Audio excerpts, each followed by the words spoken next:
What's up, y'all? So I did a video on Instagram about 5 ways that you not walking in your purpose and being misaligned with Yahuwah is hurting other people. And of course it was short there. I had to do it short there, but I wanted to do it in long form here, and I also wanted to expound on it with scripture, particularly Jonah. And the thing that I was thinking about, the motivation of that, I was just thinking about how when you're not walking in your purpose, it's not just something that's negatively affecting you. A lot of times I think that we just focus on how it's affecting us. Like we're just thinking that we're the one that we have to count up the cost, because the purpose that you have is going to bless many people, but you have to make the sacrifice. The sacrifice is you. You are the sacrifice for all the people who need this blessing. So we just kind of think about what it's going to cost us, because walking in your purpose is very costly. It's costly because it's going to be painful. It's going to be painful because we're fallen beings. It's going to be painful because we have to take off a lot. We have to walk away from a lot. We have to sacrifice relationships. We have to sacrifice our desires, ambitions, and we also have to peel back layers that are not truly, is not a part of our true self, but it feels like it is because it's always been there. But there are layers that are not our true selves, and to take it off is actually painful.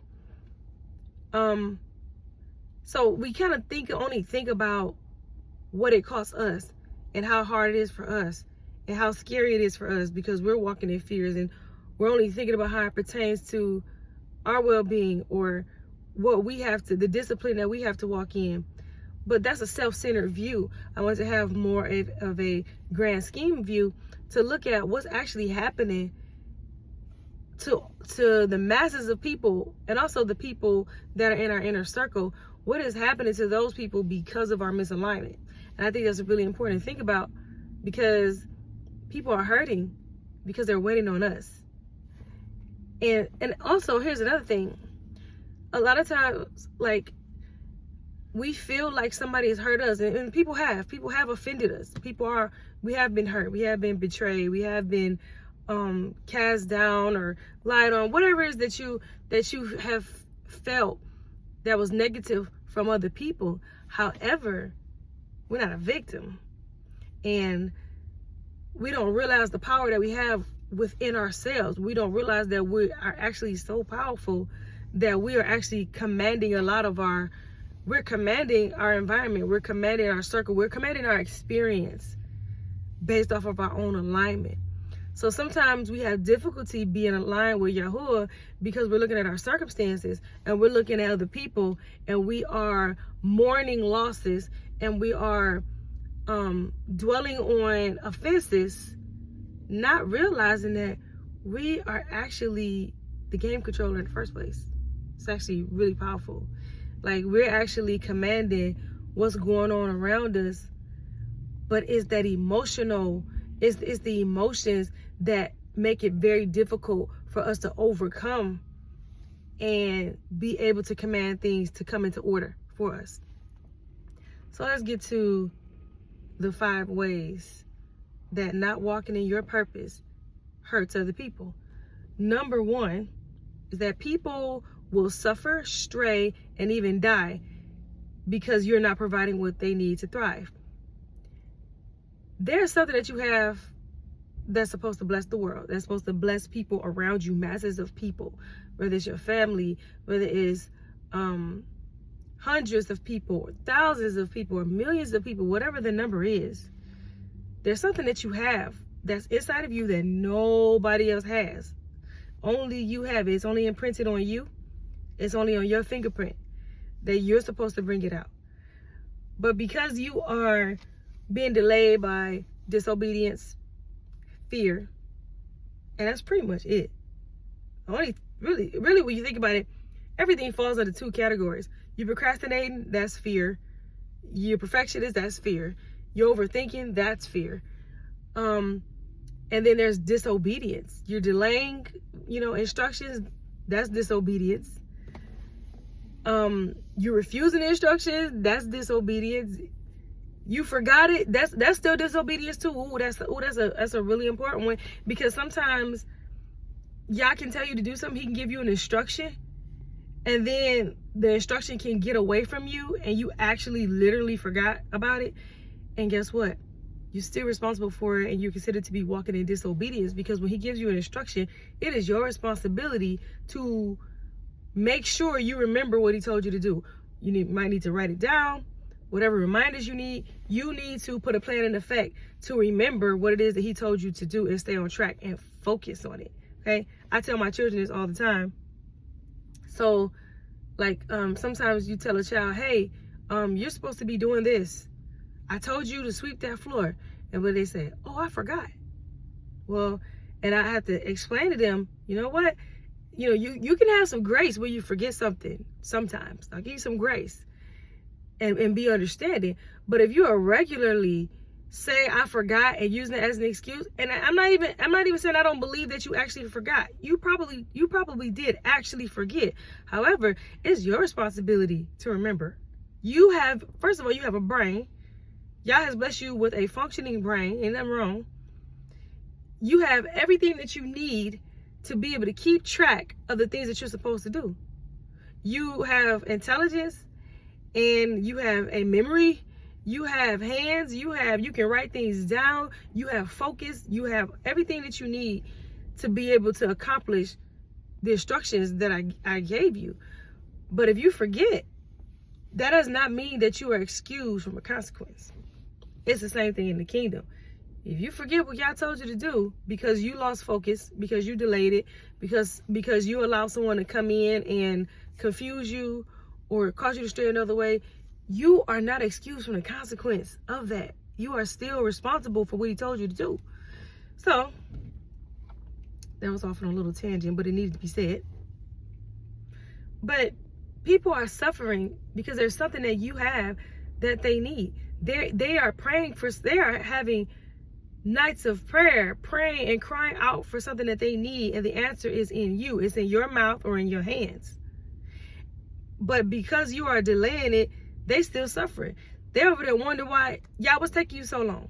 Y'all, why haven't you done this thing for me? Father, you see me crying out. Father, I need your help. Father, I need you to deliver me. But you're not even understanding. He's not slow. He's not saying no. Sometimes somebody has the answer to your prayer in their hands. Sometimes somebody has something for you, but they are delaying giving it to you. Whether it's something tangible, or if it's something that is a word or a service or whatever it is. Okay. I'm gonna give you an example. Okay, I'm gonna give you an example. So I'm a chef by trade. Okay, I think I'm a chef by trade, and one of the things, my focus for food has been healthy food, like teaching people how to make food that's good for the body and also that they will actually enjoy. And so years ago, I was teaching cooking classes. Like, I had an idea to teach cooking classes in home. I wanted to teach these cooking classes in home. And it was taking me forever to come out with it because I was just trying to fix so many things. Like, back then I was really deep in perfectionism, which was just fear. But I wanted everything to be on point. I wanted everything to be professional. I wanted to look the part. I wanted everything to be well pleasing to the eye. I wanted it to be done professionally, which is nothing wrong with that. But I was going beyond what I should have, and it was actually delaying me. And I was taking so long to do it. And I remember a sister called me and she was telling me about like her father's health challenges, and she was telling me how she wanted to change her life. Just wanted to take a different path and eat healthy and learn how to prepare healthy foods for her family. Well, the whole time she was talking, I was so convicted because I knew that I had something that she needed, and I was taking so long to bring it out because of my fears. Perfectionism is fear. I was taking so long to bring it out, and here somebody is suffering. They needed it now. And I'm just like, oh, one more tweak and then I'll be ready. Maybe next month. And then I was like, man, I gotta confess something to you. I gotta tell you something. So I told her what I was working on, and she was like, what? She was shocked. She was surprised, and she actually became my first client. So that's like an example of how I had something that somebody needed, and they were praying for wisdom. As telling y'all, I need wisdom for this. I need to know how to execute this. I want to do better. Had the desire and the heart to do better, okay? Had a desire to do better, but didn't have the skill necessary to support what the mind wanted to do. But I had the answer, and I delayed her for who knows how long because of my fears. You see what I'm saying? People are suffering. And here's the other thing, straying. Some people are straying because there's something that you're supposed to be bringing out. It could be some kind of teaching. It could be something that could deliver somebody from bondage. And then because you're taking so long to come out, they're straying away. Next thing you know, they're not as consecrated as they were before. They've lost their focus. They waiting on you. And they don't even know that there was somebody that was appointed to bring them a blessing. And then the whole death part. Yes, there are actually people that's out here actually dying, real deaths, waiting on you. Whatever it is. We don't want to have blood on our hands. We want to make sure that we are doing what Yah has called us to do, taking it very seriously, making sure it's not just about you. You walking in your purpose is not just about you having peace, joy, and provision. It's about thinking, wow, it's actually people out there that's waiting on me. Let me hurry up, right? So if you get ready to go somewhere, and you might be taking your sweet time getting ready and getting dressed, you might do that if it's just you, right? If it's just you, you might take your sweet time. But if you know somebody's outside waiting on you, you're gonna go a little faster because you're like, I don't want to hold them up. So we need to have that mindset that I need to think about, I don't want to hold anybody up. I don't want to hold up the people who are crying out to Yahuwah. I don't want to hold up the people who have a real heart to serve him, a real heart to be positive, to be loving in the world, to carry light. They really actually want to do a good thing. I don't want to hold them up. I don't want to be a stumbling block to them. And I don't want my fears and my disobedience to cause them to have to wait. So people will suffer, stray, and even die because they're waiting on you to bring out whatever it is that you're supposed to be doing. It may be some sort of teaching. It may be some sort of wisdom. You could be called to healing. You might be called to creating some products. You may be called to a service. You may be called to whatever it is, writing, singing, something in the arts. It's something that you're called to do. And when you do your thing, it's going to help somebody else do their thing. And they need you to do it. That's number one. So we got to number one. Number two is that your family and your loved ones will become a target because of the chaos that you invited in. So when you're not aligned with Yah, automatically it's going to be chaos, okay? Because order is in him. He set the order of the full creation. And order is only through his laws, like the laws that he set, natural laws that he set, will we experience order. But when we're misaligned with him and we don't want to do things his way, we want to do our own thing, then we experience chaos on the inside, okay? You're not connected to abundant peace. You're not in joy, not in love. So you're in chaos. You don't know what's gonna happen next. You're not enjoying it. There's no predictable outcomes. And when you invite that chaos in, you're actually going to bring it to other people who you are around, your family, your loved ones. That's number two. Hold on for a second. There's also number three. Number three is that anything that you are a part of, whether it is a family, a job, an institution, a business, any type of group, whatever it is that you are a part of, it becomes a target as well. Just because you are present, because you're present and you have the chaos within you, number one. you're bringing chaos with you. It's like you the storm, okay? Sometimes we feel like we go. Sometimes we think we're going through a storm, and we like, yeah, deliver me from this storm. You the storm. It's you. You the one blowing everything everywhere. You the one tearing everything up because it's going on inside of you, and then you go around other people, tearing up their land, blowing their neighborhood off the map. It's you.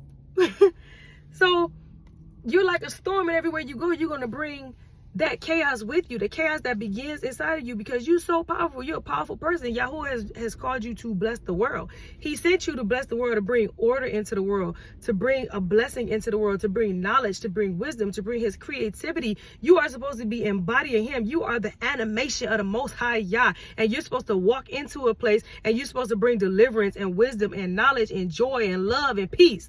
But if you decide you're going to disconnect and you're going to be misaligned with him, now you walking around, you a whole tornado, and you walking around, you bringing confusion, and you bringing curses, and you're bringing hurt and all these things to people. You probably don't even know you're doing it. They might probably don't even understand that it's you. It's like you're a fugitive, right? Let me prove it to you. So, and this is right now we're talking about numbers 2 and 3. Number 2 is that your family and loved ones will become a target. And number 3 is that anything that you are part of, be it a family, institution, business, job, group, whatever it is, are at risk of being disrupted, dismantled, and destroyed just because you're there. So with those 2 things, I want to talk about Jonah.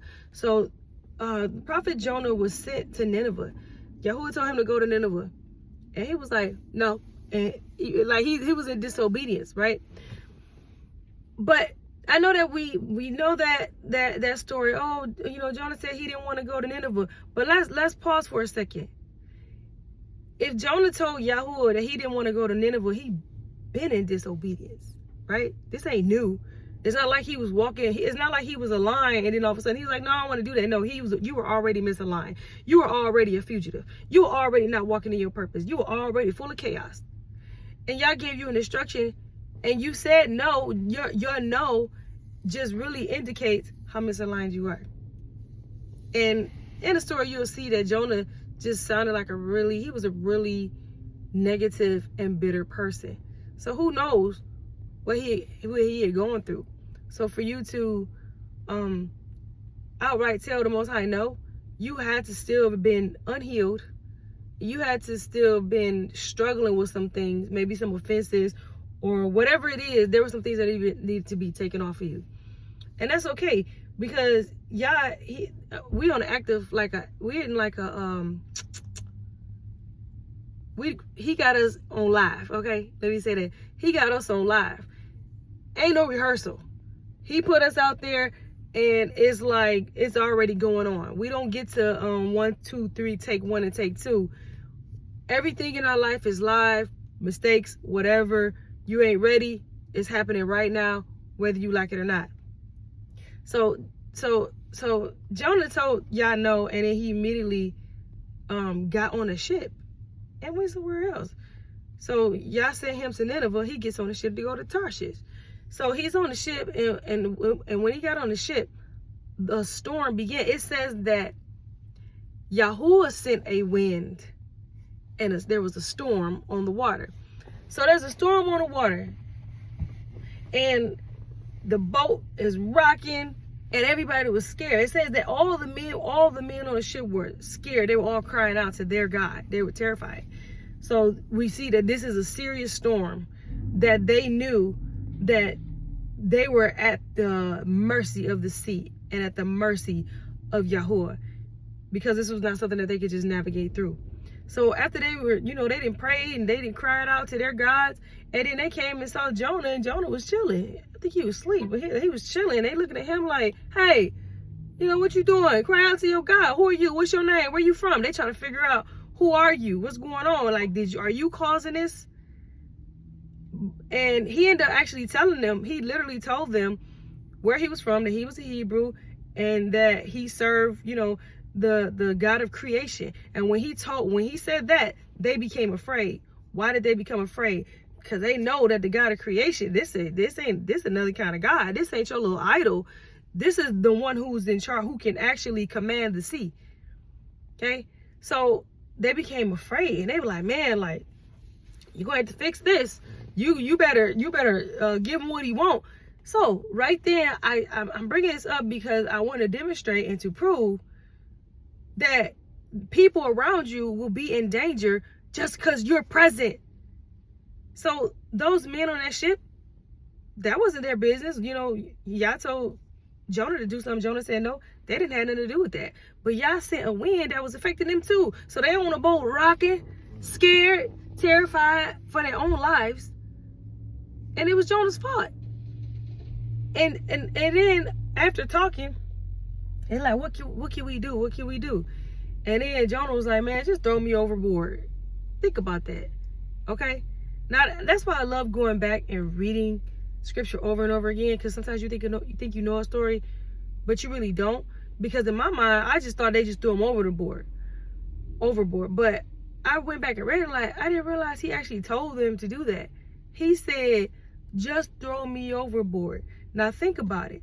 Right then and there, Jonah could have just repented and everything would have ceased. He could have just repented. Okay, y'all, I'm sorry. Okay, forgive me. I will do whatever it is that you tell me to do, Yahuwah. He could have stopped it right there. But all those men were being subjected to all that chaos, and he still didn't repent. So he just like, man, just throw me overboard. So now you rather die. So you asking to be thrown overboard into a sea, you know ain't no chance you gonna make it. Okay, I don't care what kind of flotation devices you had, even if you had something like that, there's no way you're gonna make it in a sea that is raging. So that was a death wish. He like, man, just throw me overboard. He ain't even care. I don't know what was going on with Jonah. I don't know why Jonah was so angry, so bitter, and so just like done with life. But he was willing to just die right then. So he was thrown, they threw him overboard, and they said as soon as he was thrown overboard, the sea ceased, the storm ceased, and it became quiet. And then the man really became afraid. Why? Because now it was further shown to them that, wow, this is a really powerful God. Like, you can bring a storm on the sea and you can just stop it that quick. They were afraid. So if you look at it like this, Jonah was literally willing to die than to be obedient. Now, let's liken that to you and me.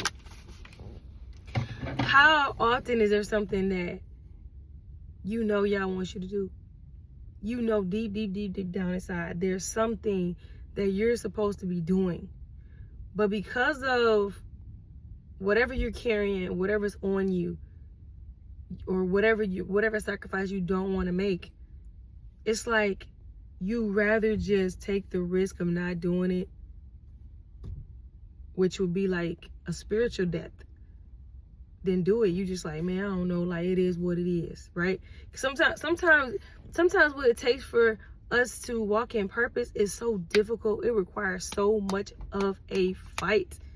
I know that for myself. I'm like, man, I didn't know it's gonna take all this. This is a lot.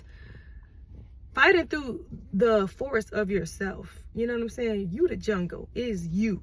We think we in the jungle fighting. You the jungle. You fighting through your own mind, your own will, your own disobedience, your own fears, and your own beliefs. We fighting through ourselves, and it seems so difficult that sometimes you're just like, man, you just want to just ignore it.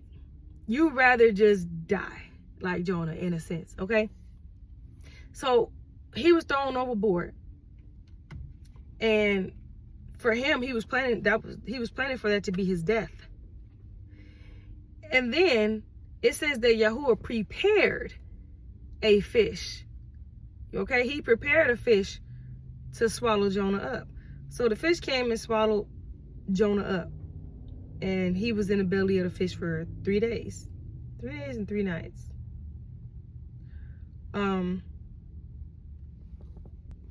So it was in the fish.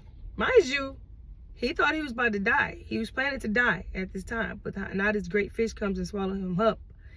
And now he's alive. And people, I know people might say, oh, how can you survive if a fish swallows you up? Oh, I imagine there was an air pocket, okay? Just like in recent news, and you can look this up, but there was a man who survived being in a sunken ship for, I think he was down there for like a week or something crazy like that. He was in a sunken ship for like a week, and he survived because of an air pocket. So I imagine that's how he survived in the fish, in air pocket. So Jonah started praying when he was in that fish.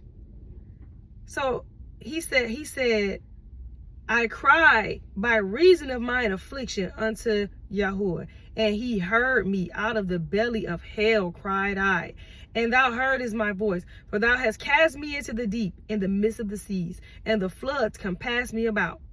All thy billows and thy waves passed over me. Then I said, I am cast out of thy sight. Yet I will look again toward thy holy temple. I am cast out of thy sight. I just want to pause right there, because sometimes you can get in a place so deep, so dark, that you feel like y'all ain't even there. You feel like he can't even see me. Like, this is too, I don't even know how I'm going to get out of this. But it says, yet I will look again toward thy holy temple. The waters compass me about, even to the soul. Oh, that just, even to the, he said the waters compass me about, even to the soul. Like, that just makes you think about how you can be in a place where you are, it's so difficult. You feel like you are so bound. You feel like it's so hard to get out. You up to your neck in a pit, in quicksand, and you don't know how you're going to get out of there, and how you're going to meet the requirements and the instructions that Yahuwah is telling you to do. I don't even know how I'm going to get up out of here, so I just rather just die. Just let it go. It just seems easier. It says, the depth closed me round about. Difficulty on every side. The weeds were wrapped about my head. I went down to the bottoms of the mountains. The earth with her bars was about me forever. Yet hast thou brought up my life from corruption, O Yahuwah. And my prayer came in unto thee, into thine holy temple. They that observe lying vanities forsake their own mercy. But I will sacrifice unto thee with the voice of thanksgiving. I will pay. Listen, I will sacrifice unto thee with the voice of thanksgiving. This is turning point. He had enough. I will pay that I have vowed. Salvation is of Yahuwah. And Yahuwah spake unto the fish, and it vomited out Jonah upon the dry land.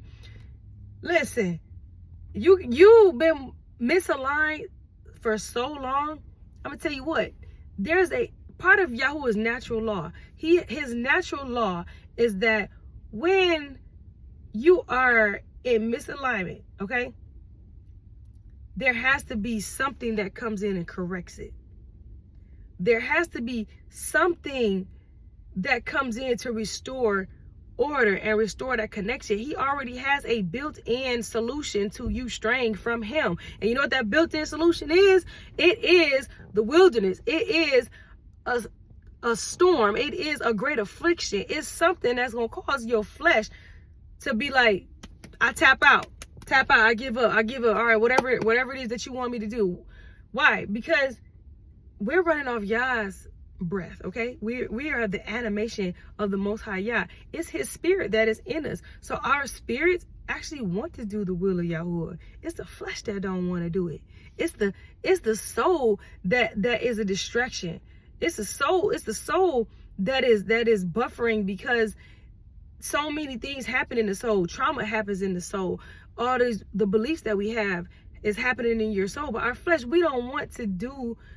It's an enmity with Yahuwah. It does not want to do with what Yahuwah wants it to do. So you get to a place where you so in your flesh that you're willing to tell the Most High no. Then that means that he gonna have to step in, and he gonna have to correct that thing for you, because his spirit that's inside of you, he's inside of you. Just you can't wrangle this thing. He gonna have to wrangle this thing for you. And the way that he wrangle this thing is he caused you to go through something that's gonna weaken your flesh so greatly that your spirit is going to be strengthened. Just like sickness and illness, you might be misaligned with Yahuwah, and the sickness comes upon you. Now your flesh is so weak that your spirit has gained strength. And now you like, man, I'm ready to do whatever y'all told me to do. Same thing with other difficulties. Same thing with poverty. Same thing with emotional distress and brokenness and family brokenness or whatever it is. You get to a place where your flesh be hurt so bad that your spirit is able to cry out. It makes me think about when I was a kid, something me and my siblings used to do. I don't know if we were the only people who ever did this. I don't know if anybody else did this. But we used to do this thing called mercy, right? So, like, let's say you playing around as a punishment to one another. Like, we would pin each other's legs behind your head. Okay? Say somebody talking junk or something. Yeah, take your legs, okay? Imagine laying on the floor and somebody take your legs and pin it behind your head. All this is compressed. Your chin is on your neck and you're like, you can't talk. And the only way they will let you up is if you said mercy. So you will be like this and your legs are behind your head. You be like, mercy, mercy, mercy. And then they will let you up when you say mercy. That is what I think about when Yah has us pinned up. He got you hemmed up like these against the wall. Like, okay, you ain't gonna do what I say? Okay, we about to see. We're gonna see how long you gonna do this when you feeling this thing that I'm gonna send to you. We're gonna see how long you tell me no. But we would do that, and sometimes maybe you're trying to be tough and you trying to get out of it, but you can't get out of it. And you're in a position where there's nothing that you can do. Where you're laying down, your legs are behind you, your breath is cut off, somebody got all their body weight on you, you can't go nowhere. And you got just enough space to say, mercy, mercy. So that's what I think about with Jonah. Jonah was in that fish and he was saying the waters have compassed me about. The weeds are on my head and he in the mountains of the earth, in the belly of the earth. And he is cast away from thy sight. He was in such a dark place where he was like, all right, okay. He's like, I'm going to do what it is that I vowed to do because you are salvation. And he was like, all right, bet. He let him out right away. That quick, let him out. And the fish spat him out, okay? So when the fish spat him out, then he was like, all right, now I'm about to go do what you told me to do. So he had to go through all that. Y'all told you all y'all said was do. He said, go to Nineveh. And you was like, nope, I'm not going there. So you didn't got on another ship to go somewhere else. Had all these people going through all this stuff. They life threatened. You had the life of several other people threatened because of your disobedience. Then you just go ahead and tell them to basically throw you overboard so you can die. Then you didn't even get a chance to die because your life is not your own. You didn't even get a chance to die. You got swallowed up in the fish. And you thought it was going to be ended before, and then you went to something even more difficult. And so now you're in a place where you're just like, man, forget it. I'll just do it. You probably should have chose that before, okay? I've been in that place. You know what I'm saying? This is how I always compare it. You know how you have a I would say toothpaste, but I don't use toothpaste no more. I use like tooth powder or remineralizing tooth powder. I don't use like toothpaste in a tube, okay? But let's think about you could think about a tube of toothpaste, or what I think about a tube of tomato paste, right? And it's like that aluminum tube that's like kind of hard to squeeze, and you don't want to crumple it up, because once you crumple it up you can't get all of it out. So you got to start from the bottom and you got to push it up. That's what I think about. Wait, yeah, I feel like he be doing this to me with his thumbs. Got his thumb on you, pushing it up. Make sure I maximize. I'm gonna get every bit out of you. I'm gonna get all of it out of you, and they push it all the way up, and everything is forced out. It has no choice but to come out because the pressure is coming from the bottom. That's how Jonah was with his experience in the fish. So he got to the point where he like, oh man, just all right, whatever you need, I'm gonna do it. Mercy, I'm gonna do it. Then he was obedient. Now that was just number 2 and 3, okay? Okay, so number four is people will be unnecessarily cursed and judged because of the way that they have offended you. So I know people talk about touch not my anointing, do my prophets no harm. We talk about that, right? That's all real good. But sometimes some of the things that we experience, the offenses that we experience, we actually spawned it because of the chaos inside of us, because we're misaligned. And I told you, when we're misaligned, we manifest chaos outside of us because of who we're called to be, because we are designed to command our environment and things around us. That's how much power he gave us. So that's for good or bad, positive or negative. So when we're in the negative, I'm gonna give you an example, okay? There was a lady who was on a plane, right? And this is the video, and all of a sudden she just jumped up and she just kept saying, Jesus, Jesus, Jesus, right? She was looking crazy. And everybody's wondering, what's wrong with this lady? And she kept doing it. They couldn't contain her. So they had to, the flight was delayed from taking off because she was standing up, jumping up and down, and she wouldn't stop. And they like, what's wrong with this crazy lady, right? They like, what's wrong with this crazy lady? Keep saying Jesus. But she wouldn't stop. And then after that episode, I think they got her to sit down or something. But then what happened after that is that because of that delay, they actually end up finding out that there was something terribly wrong with the flight. And if they would have taken off at that time, there would have been a crash. The plane would have definitely crashed. So they were able to avoid that crash because of what this lady did. And then everybody got off the plane, and I think they like took another plane or something. So it just makes me think about how because of your presence, destruction can be avoided, because Yahuwah has favored you, because he's protected you, just because you're there. Just because you're there. Sometimes there could be a situation, maybe somebody want to come in and rob a place, and just because of your presence, they're not able to do it. Just because of what you carry, they're not able to do it. So likewise, in the same way, when you're misaligned from Yahuwah, you're carrying the same power, but now you bring in the chaos. So because you're misaligned, people will begin to offend you. You know, spirits will begin rising up in weaker vessels. Spirits will begin rising up in people around you, your family, your spouse, people at work, people in your environment. Spirits will rise up in them to attack you and to offend you, because you have chaos inside of you. And because there's chaos inside of you, it's going to be balanced with chaos outside of you. Now, the thing is, I know people are quick to say, oh, you know, there's nothing but the devil. But we have to realize that, see, the way things are set up, it ain't no Yahuwah versus Satan. It don't work like that, okay? Like, Satan is a tool. He's a tool. So even if he is like wreaking havoc in your life, he's being used as a tool. And sometimes he's being used as a tool because you are being disobedient, because you're misaligned. It's like he's evilness automatically comes in, because this is the natural law of Yah's creation, that when there is confusion and when you are misaligned, automatically darkness and negativity is going to have to come in to correct you. So you're going to experience something that's going to correct you, and you invited it in because it's inside of you. So now people start offending you, things start happening to you, negative things start happening to you. You're not avoiding stuff. Why? Because you're not aligned. And so when those people offend you, guess what?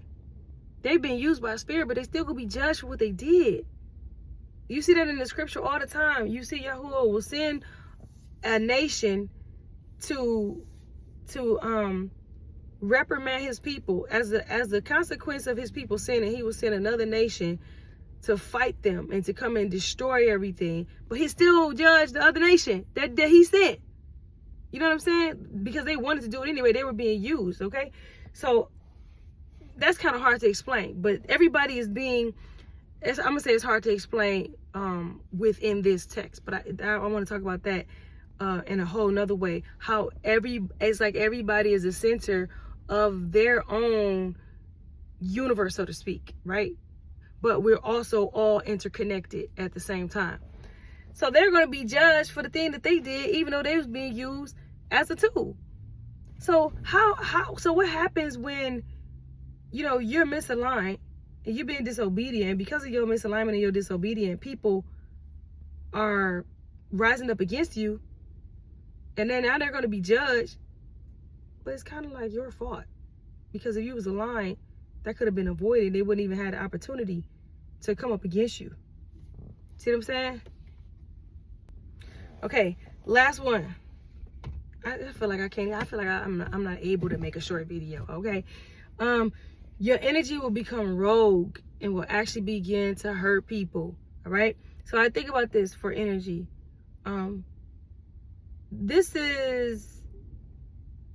this is something that Yahuwah gave to me a long time ago. You know, the electrical transmission tower, the big tower, the huge towers that you see, not the ones that you see up and down the street, the ones that you only see like when you're like in a rural area or maybe going past the highway, the huge towers, the one that's like these. But the electrical transmission tower, that tower is getting power from another source, and then it's okay. Sorry, my phone died. I gotta finish the video with the van running so I can use my charger. So it might be a little loud. Okay, so the electrical transmission tower, like I said, the electrical transmission tower is getting its power from the source, and then is sending the power to like another phase, and then it goes to distribution, mass distribution. So the electrical transmission tower is carrying a tremendous amount of energy. Okay, I mean, you see how tall the towers are, you see how big they are. It's carrying a tremendous amount of energy. You can't connect the tower straight to the house, right? Blow the house off the map. Okay, so you are the transmission tower. You transmit, you go to the source. You the one going to Yahuwah. You getting the wisdom from him. You getting the knowledge from him. He's revealing secrets to you. He's teaching you how to do things. You sacrifice yourself. You walked through, you got it out the mud. You are the one who went through extreme difficulty so that you can bring this energy to somebody else, and then it can be distributed to the masses. That's like an influencer, right? So you're this electrical transmission tower, and you are extremely powerful, which is a great blessing when you are in order. So when you're in order, we got the energy is coming from the power plant, and then they're gonna send it to you, and you're gonna do whatever the transmission tower do. You're gonna do whatever you do to make sure that the energy is properly housed, the energy is being transmitted in a form that makes it able to be received by the sources. Okay, so let me interject this. There are things that Yah is doing in you. There are things that he tells you, secrets he reveals to you, things that he teaches you how to do, that if he told that same thing to somebody else, they will never be able to receive it. They don't have the capacity to receive it. It's too much for them. It's way too much for them. But he can give it to you, the transmission tower, and you can transmit it, and you can convert the energy in a creative way where people are able to receive it. And that's what he needs you to do. And this thing is good because you're carrying energy or a message to masses of people. But if it's negative, if this energy is not properly housed, if this energy is like has gone rogue, this is extremely dangerous. Like, can you imagine the energy when you see those electrical transmission towers? Okay, if you're ever able to hear them, it's really loud. It's a loud humming noise.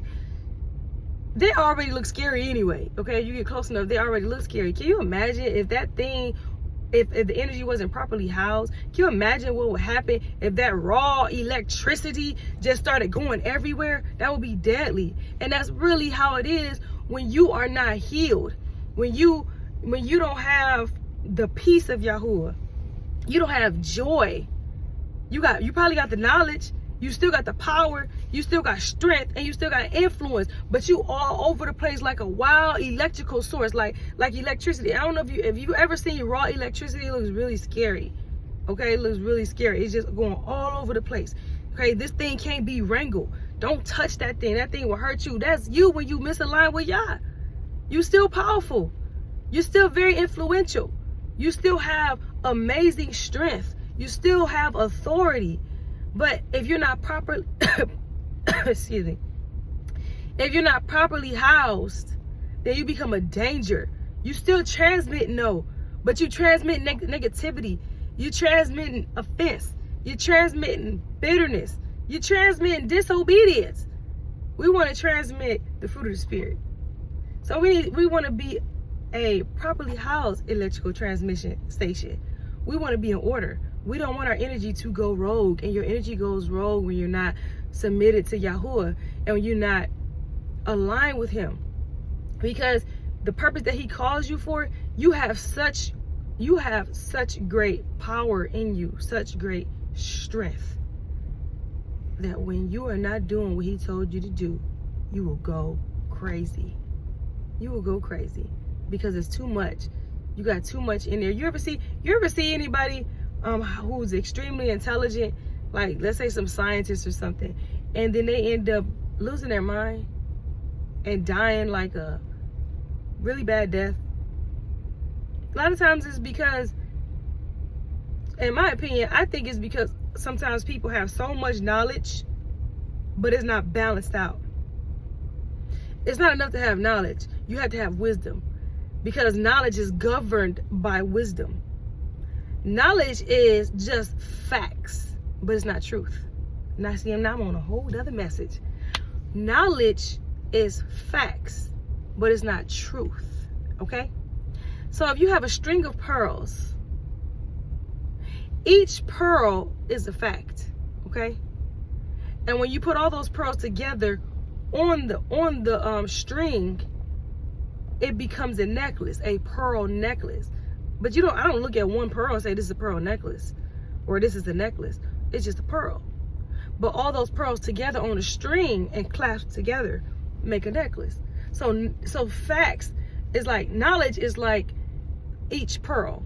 You got pearls on each, you have pearls on the string, and they all come together, and when they're clasped together, it's truth. You can't just have knowledge. You gotta have wisdom, okay? So let me say it like this. So the string is like, the string is the wisdom, because wisdom governs knowledge. I'm just getting this, okay? It's a little raw. Wisdom governs knowledge. So when you have that string is the wisdom. That string has to go through that knowledge to tell it where to go. Okay, you don't give somebody a handful of pearls as a gift. You give them a string of pearls. So that wisdom will tell that knowledge where to go. And then when you clasp it together, then it all becomes truth. And when it becomes truth, it doesn't hurt you. But it will hurt you when Yahuwah has blessed you with a tremendous amount of knowledge. But you will not submit yourself to him to get the wisdom to put it together so that it's truth. And that truth is what when you have truth, it will support you while you're sharing it with other people. Let me expound on that. When you have truth, not just knowledge, when you have wisdom and knowledge and wisdom, and it becomes truth, then you won't get mad at people when they're foolish. You won't get mad at people when they're stubborn or the things that they're doing. You have compassion for them, and you have understanding, and you'll be patient because you have the fruit of the Spirit. I'm gonna end it right there, okay? I'm Katila Yusri. I'm a distributor of wisdom for Yahuwah. I'm here to help.